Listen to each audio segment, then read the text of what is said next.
business, and it's really a delight to be hitting all of the milestones that we want to hit, and we could not do that without such a supportive industry, some fantastic partners. Many of you are here today, so thank you. Thank you very, very much. We've got 3 panels this afternoon. Hopefully we're going to learn a lot. Hopefully we're going to meet some other wonderful people. We're going to kick off now with this one. So I'd like to invite you all to introduce yourselves and explain what we do, what we do, what we do. I'm the other Charlie. I'm Charlie Brookes. I'm Chief Revenue Officer at Octave Audi, and we're a small business which is formed between News UK and Bauer, and basically works specifically in the digital audio space. I'm Justine Benjamin, also go by JB. I head up the marketing for AdsWizz. AdsWizz is a technology platform that does audio advertising, digital audio, and podcasts as well. And my role is to support the business teams and write the words for the things. Hi, I'm Rich. I'm the Commercial Director at $1,000,000 Ads. We are a dynamic creative company within audio, so we make ads contextually relevant to wherever you're listening to it, whether the weather is like this or if it was like 10 minutes ago, it was raining, we make that copy relevant to the person who's listening to it. Amazing. So we're going to kick off with an understanding of the new innovations. So what's hot, what's new, what's happening in the world of digital audio? Who's going first? Me. So yes, I mean there's lots going on. I guess there's your space, voice, which is fascinating, but interactive ads generally. The ability to do what Rich does and make creative personal is really exciting as well. And using some of the clever things that you can do with different devices makes it quite a unique business in that it's almost 3 micro businesses within one. So there's a lot going on, a lot happening very, very quickly, and ad tech is definitely driving that. So I think it's a fascinating space. It isn't really sitting still at all, is it? You said ad tech? Ad tech, It's my buzzword. To the left. So AdsWizz is very fortunate to do on the streaming as well as the podcast, and I'm going to kind of dive into the podcast because the streaming side I think is going to be very well taken care of here. But kind of to your point on the formats, there's a lot of things that we can do. I can get really techie. If you want me to get really in the weeds, I can. I'll try to keep it here, and if you guys want me to go lower, I can go. Okay.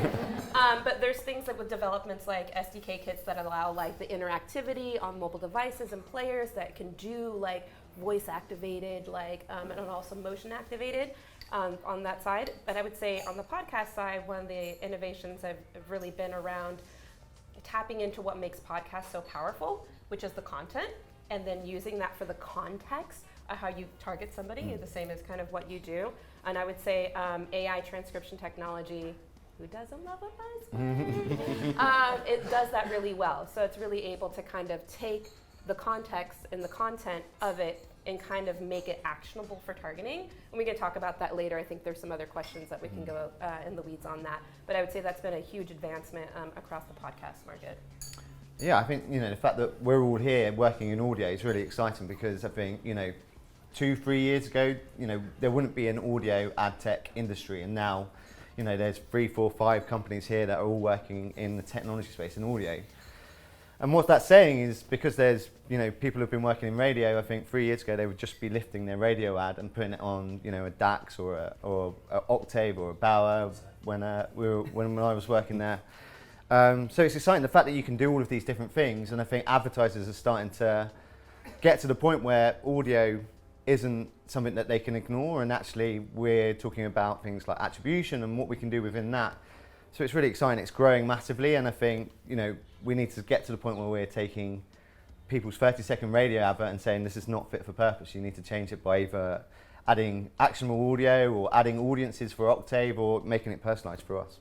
So it sounds like it's a massive boom time. The grass is green and we're moving very quickly. But I mean, what are the challenges which you're currently seeing in terms of what's stopping us growing faster? I think measurement is one thing, and it's sort of changing fast. So people adding attribution and things like that, and not just having listen through rates and click through on banners which aren't relevant. But the challenges are that people it's a nascent technology still, and I think people still aren't using the tools that they have available to them. Companies like us need to do better to educate people and then go into agencies and talk to them and get them to understand. But that's the challenge. I mean, education of the market, and I think people like panels like this really help because everyone talking together with the same voice is really going to help that. I can jump on that. I would Please. say, like we were talking about the radio perspective, it's almost kind of like evolution, where publishers who maybe were in newspapers then moved to like digital platforms, Yeah. and then they're moving into audio. Yeah. One of the challenges, actually asked my team this question before I came up here, was getting the kind of the heart of the audio, which would be like traditional broadcast, and getting them to move to more digital versions of their content, because once they're there, then it's game on. I would say that and you said it's not moving that fast, it's actually moving really fast. Yeah. It's moving quite quickly, and we're very lucky to be in this industry. But I would say that is one of the challenges, is kind of getting that legacy mentality and moving it there. And being there, it's kind of like this fear of digitizing. Yeah, I mean, I worked at Sky selling their video on demand product when it came out, and it was exactly the same thing. It's, people were just lifting 10% of their budgets into VOD because it was this new thing, and actually people then started to realise it's the best format to run, video in, and there's no fraud and all the rest of it. And then when ITV and Channel 4 and everyone started talking and working together, they really started to grow the environment, the channel, and it started working. So this is what we need to do with audio. And are there any other kind of parallels or kind of things that have happened before that you think we can draw on as an industry? You're saying kind of cross collaboration is really important. Is there anything else that we could do? Yeah, I mean, I think you're right. Definitely that working together thing. I mean, if you look at what Octave is, those sort of partnerships between media owners didn't happen 5-10 years ago. There's a number of them now, and I think it's that understanding that you kind of in digital have to work with other people, even if they might look like they're in your competitive space, to grow the market and make things clear for customers, because customers have a great deal of choice. If you're an ad customer, you've got a lot of choice, a lot of media, and making things easy to understand, buy, sell, measure, all those things, it's really important, because people haven't got the time to be experts like we are in the medium. So I think that's the parallel. It's working together, collaborating, and also making things as straightforward and simple to buy and sell as you can. Okay, and then with a global lens, so what tactics do you need to employ, and what's the difference when kind of trying to grow? What the different regions look like, and what's because you've got a relatively good view of this. You might have a better view than Lots of most. regions. Yeah. I guess, how would I want to phrase this? I think it's a combination, especially with like podcasts, but it's a combination of taking lessons that are learned in other digital medias. It's funny, I didn't know you came from TV. I came from TV. We're going to have a great conversation about that. I do see a lot of parallels with the video on demand audience and the podcast audience, right? They're the ones, engaging the interaction. It's like, so anyways, lots of things there we're talking about there. Yeah. But I would say the two things that kind of I would say propel it moving forward is, one, lessons learned from digital media in general, right? What worked, what didn't work. They can hopefully skip a lot of like the tragedies that happen there. But I think there also needs to be a willingness to adapt. This is not like other mediums, and that's what also makes it so powerful. So it's a beautiful blend of lessons learned, but being willing to try things new and test and optimize. I think, with the multi-region stuff, one of the biggest challenges, every market is very, very different. CPMs are completely different from Southern Europe and the Northern Europe. So if you're charging a premium on your CPM, you have to take that into account. And similar with Southeast Asia and Japan is completely different to India. So there's lots of pitfalls, but essentially, the great thing is with digital audio, which is completely different to radio, is that the ability for us to work in those spaces, there's no real barriers, because everyone's talking about DCO, everyone's talking about action and audio, everyone wants to do different audiences. So the great thing is, if your company's in that space, then there's the opportunity to go into those markets. You just have to sort of understand the nuances and whether podcasts is different in Germany than they are to Australia, and how people are downloading them. Someone was saying, I think over 50% of podcasts are streamed in the US. It's like most of them are downloaded, I think, in the UK, so it's completely different. Yeah, streaming's a light word. I mean, it depends. It's a game of semantics on that. But sorry, to speak more specifically about regions, it's what you do. It's what you do in any sort of business. You understand the goals, you understand the objectives, and you help them reach that end goal. Technology is so nimble that it can support whatever you want. Like in Italy, for example, I think a really good example of what they've done about skipping those steps we talked about. Again, the newspaper thing, so a big media company that went to digital is now integrating like podcasts, like news podcasts, which is one of the best genres for podcasts. They have decided to put their podcast ad inventory straight to a programmatic like marketplace. Like kind of skip the whole direct sales thing. We're just like, this makes sense for us, this is what we do.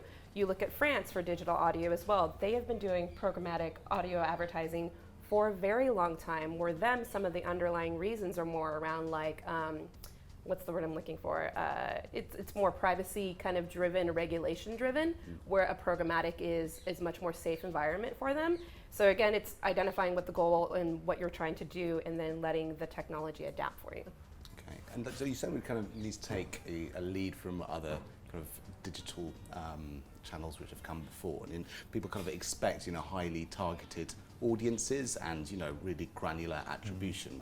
Can you talk to, you know, how you're kind of overcoming those challenges, or how you're kind of building that into your proposition? Yeah, I mean, that's a major part of what we're doing, is trying to make sure that the cookieless world, there's a bingo. But basically, first-party data and the context and when that thing happens is hugely important. So everyone's a car owner in the UK, but the moment they're buying a car is much more important than the fact that they currently own a car. So what we've tried to do is get that first-party data and understand through context, through logged-in users, subscriptions, etc., what people might be doing and what they might be thinking, and try and apply that in audio. That's been done in digital, and it is a major part of digital, but it's taking that and then adding the fact that that's a 30-second ad in here. It's not an MPU in view for half a second where you really just have to get the click very quickly. So it's a really good chance to build brands in digital, which has always been, I think, Display's challenge, is it's all driven to a click. So it's the best of digital and the best of broadcast coming together, as long as you've got the scale and the data to make it work. Yeah, I'd add to that. I mean, I think, you know, understanding that the environment that we're in at the moment, audio, is, you know, we don't have the conversation about ad fraud, or I barely ever have a conversation about ad fraud. There's slightly some conversations about, you know, user-generated podcasts and things like that. It's not really a thing in audio. Plus, you talk about half a second viewability, or, you know, 1 second view for 50% of the advert. You know, we work in an incredibly premium environment that's often one-to-one in your ears. So if you can deliver messaging that's relevant to that person, that's actionable, that, you know, you use things like Shake Me, and, you know, you can say it's sunny in Cannes, and, you know, your message will be completely different. Like, it's sunny in Cannes. Well, almost always sunny in Cannes. An hour ago, maybe. You know, that's an incredible premium environment that we're in, and we need to sort of talk that up. And I think that was the comparison that I was making between VOD and the rest of the market at that point. But it's how we communicate and educate agencies about that, and we need to have sort of better studies. We need to work better with IAB and the audio group, and get everyone working together, which, you know, happens to a certain extent, but, you know, everyone needs to be sort of shouting it from the rooftops, really. Yeah. I will tout audio's horn, or we'll toot our own horn. Like when you said the cookieless, I think audio had the advantage of having context as well as data. And then when the cookie crumbled, right, everybody's scrambling, not knowing what they're doing, and audio's like, we got this. We got this. Like, we've been doing this for a while, especially at podcasts. There's never been like a mobile ID. There's never been like, exactly, you know, if it's downloaded. So we definitely had the advantage of being, it's almost going back to grassroots, right? Or going back to your roots of what advertising was about and targeting was about, and it was context and it was content. Yeah. And we're sitting on a gold mine. And so you've got this wonderful world of audio. And, you know, someone said the other day that, you know, you don't listen to radio, you bathe in it, right? And it's, you know, it's everywhere, and it's brilliant. And, you know, for the last 70 years, we've been listening to audio on devices with just a speaker, and now the speaker and a microphone, you can start to have these actionable campaigns. What do they mean to you, the ability to kind of talk back to these campaigns? I think for us, like, we just try and make, like you say, you bathe in radio, and it's very much almost a lean back environment, which is great. You know, people love their radio stations, and it's very genre specific, and they trust them. But what we're trying to do is make that less of a passive environment and make it a lean forward. You know, it's Cannes mentioned. Oh my God, I'm in Cannes. You know, immediately at the start of the advert, I'm engaged in that. So that's where it's amazing, and it's a one-to-one environment, and people sort of really take that to heart, and we just need to prove out the measurement of it more, I think, as an industry altogether. So if we're getting very literal about Talkback, is this thing? I will melt officially. I've got 30 seconds left with me. Ask the question. And then Charlie will be the official puddle on on there. If we're getting very literal, if you're literally like talking back, like voice interaction, one of the things I will say is how you consume audio is completely different than anything else. You're very likely doing an activity, right? You're very likely cleaning, you're running. So, and this can also tap into, bookmark this for measurement attribution, but on this subject, you're very rarely in a position to like, you know, dry off your hands, pick up your phone, like undo this, do that. So by being able to be like, yes, I would like to learn more as I continue to wash my dishes, I mean, you are, in a sense, opening up a world that wasn't there before to an audience that is extremely engaged, just maybe not able with their hands to do something. Amazing. And so, you know, we've run through a number of benefits, right? If you're talking to people and trying to get them to shift spend from other channels into audio, what's your killer, your killer pitch? It's trying to take all of those things and then make sense of what they can do for a customer. So certain things work better for certain customers, so it's picking the right mix. But the fact that you can interact with a voice speaker, that's something new, that's something exciting, that brings something with it. The fact that you can make lots of dynamic creative on the hoof that could drive you to a specific address, and that's quite new and quite different. So it's taking those things, if you target it to the right person, provide them with a super relevant creative ad, and then maybe a way of interacting, whether it be shaking or talking, you've kind of got the full gamut of things. So it's quite consultative still at the moment. Yeah. What does the customer want to achieve, and how can we put those things together in the right order? But most people in the AV world are starting to see that is different from what broadcast does. Doesn't diminish at all from what broadcast does a fantastic job, but it can add to it or do a completely different job for a digital native. So I think that's how you do it, but it has to be different for different people because there's so many different options. Amazing. I think teams are changing with agencies. I think, you know, gone are the days where it would just be a radio specialist team. They now have people that are head of display going into audio, or the print team where they've been doing sort of, you know, MPUs and things like that are starting to buy audio, and it's starting to all become programmatic. So the opportunity for all of these different pieces of technology people are a lot more aware than people that were buying radio for 30 years and they have a £1 CPT, you know, they don't know what CPM is. So, you know, that's slowly changing in agencies, and it's, you know, the growth of audio is unavoidable now. So people have to have these specialist teams. They have to be aware of what they're doing. But the education needs to be there, and, you know, as I say, like, we can, as salespeople, all go out and do the education, but it also needs to have things like the IAB helping us out. We need to pull together things and work together, like, you know, most of us are doing. So I think the education of the people buying it, and then them having to educate the clients, is really key. And I think it's slightly lagging behind the growth of audio, if I'm being honest. 100% is. If you think about, like, how much the listenership has boomed and the ad spend, but even just the past year, we've seen that gap close. We was listening to a panel earlier today, and it was a woman who was the head of an agency, and she was saying the same thing. It's education, but one of the things that she was saying is almost a little bit of like trust. Like, there's education, but you have to trust me. Like, I don't want you to not succeed. Like, I don't want this to fail. I want this to be more successful. So there's a relationship aspect there. There's the falling back on the technology aspect, and it's just like, this is hot. This is not hot for a reason. This isn't a phase or a fad or anything like that. Amazing. Now, I've got one last question about the future of the industry, but before we do, I just want to give you guys a chance to ask the wonderful panel here any questions. Does anyone have any questions? Uh-oh. I might be stealing your question. Go. But what do you think is the next big thing that you're most excited about? I dare you, yeah. Or if you phrase it another way, in 2025, audio will be. Well, look, I think Great minds. I think people using audiences, like, we use lots of data points, mostly contextual, and we need to tap into more programmatic sources, tap into people like Octave's audiences, and start using that to make the creative relevant for those people, which I think is the bit that's, you know, people are doing, but it needs to be more prevalent, and that's the thing that's going to change the way things are going. So in 2025, audio will be completely audience targeted. There'll be no sort of run of network buys, and it will be creatively relevant because we'll be doing the dynamic creative optimization around it. Yes.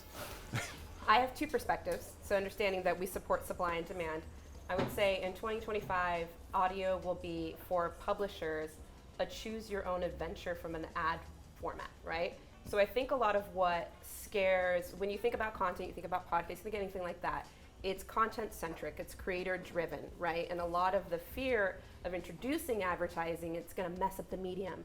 I don't want to move away from host read. I don't want to move from sponsorships. It's going to deteriorate that, but it's not. It's not a find and replace all. It's a choose your own adventure, find what works. You can have a host read. You can have like a programmatic, dynamically inserted like post roll or super roll. So I think understanding from a publisher perspective that you have the technology to do what's right from you for a content perspective, but also what's right for your advertising partners, and also from a listener perspective, because as a listener, which we all are, we want variety in advertisement, right? And I think that only is going to happen through automation and technology.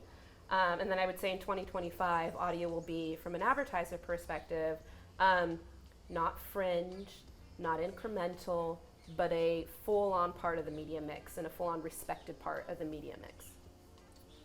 Yeah, I'd have to echo that. I mean, that's what you would hope would be the case. That We're in a going to couple do of years, it. We're going to do gonna it. get there. People will see it for what it is. Some of this stuff that is hard to communicate and bring together now, maybe for some people in the buying community, will be more obvious, easier to do, faster, quicker than it is today. Yep. And I guarantee you there'll be something we're not talking about today because that's the nature of what we're doing. So we've got to normalise what we've got now and take all the topics we've just spoken about and make it really super easy for people to buy and sell, but keep innovating, because that's what's really exciting about the space, is it is doing different things than other media do. And for any media to survive, it's got to do something unique. Agreed. And I think that's what's so powerful about audio. It's got 4 or 5 things now already that only it does, which is really quite exciting. So yeah, more of the same pace whilst entrenching all the stuff we've talked about for the last 15 minutes or so. Amazing. And Great. in case you're wondering what I think, in 2025 I believe all audio will be actionable. So I would love you to thank my panel here.